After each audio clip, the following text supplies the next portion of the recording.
Mercredi 14 juin, c'était la fête à Marlène Schiappa. Elle était en effet auditionnée dans le cadre de la commission d'enquête sur les fonds Marianne. Et le moins qu'on puisse dire, c'est qu'elle n'a pas convaincu le président et le rapporteur de cette commission.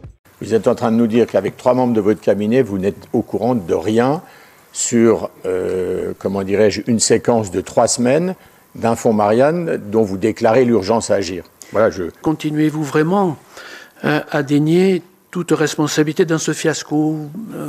Il a fallu que je vous interroge sur ce point précis pour que vous reconnaissiez un bout de responsabilité.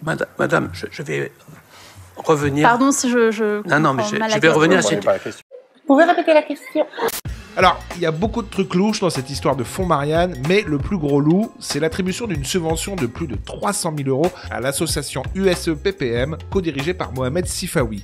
Selon Marlène Schiappa, elle ne connaît pas personnellement Mohamed Sifawi et n'a pas appuyé sa candidature pour toucher cette subvention.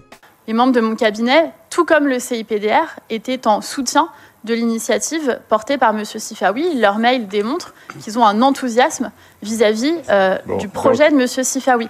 Je ne lui ai pas dit que j'allais lui attribuer une subvention ou lui faire attribuer une subvention. Je ne le fais jamais, donc c'est très clair.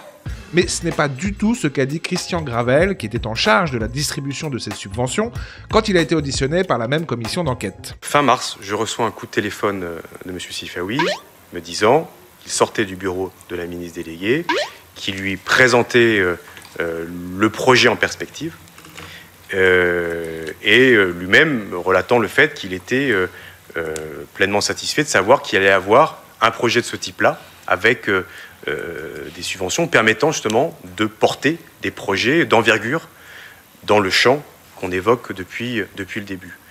Bref, il y a quelqu'un qui ment dans cette histoire. Tu mens! Et à la fin de la commission, les réactions politiques ont été assez tranchées vis-à-vis de Marlène Schiappa. Ce qu'on voit devant nous, c'est un crash. C'est très honnêtement le crash d'une ministre qui, après avoir fait des coups après des coups, elle est rattrapée par la patrouille, comme dirait l'autre, et elle vient de se scratcher, je crois, devant l'ensemble des médias, puisque aujourd'hui, le sentiment, c'est soit elle ment, puisque quand vous écoutez effectivement les autres intervenants, notamment sur le directeur de cabinet, soit elle ment, soit elle était totalement inconséquente et pas sérieuse. Et toc, remonte ton slibard, Lothar. Pour terminer sur une note d'humour, je vous cite le tweet du député de NUPES François Ruffin. À ce niveau d'incompétence et de malhonnêteté, la démission de Marlène Schiappa devrait tomber avant le départ au Real Madrid de Kylian Mbappé. Supprime ça. Là, c'est pas bon, là.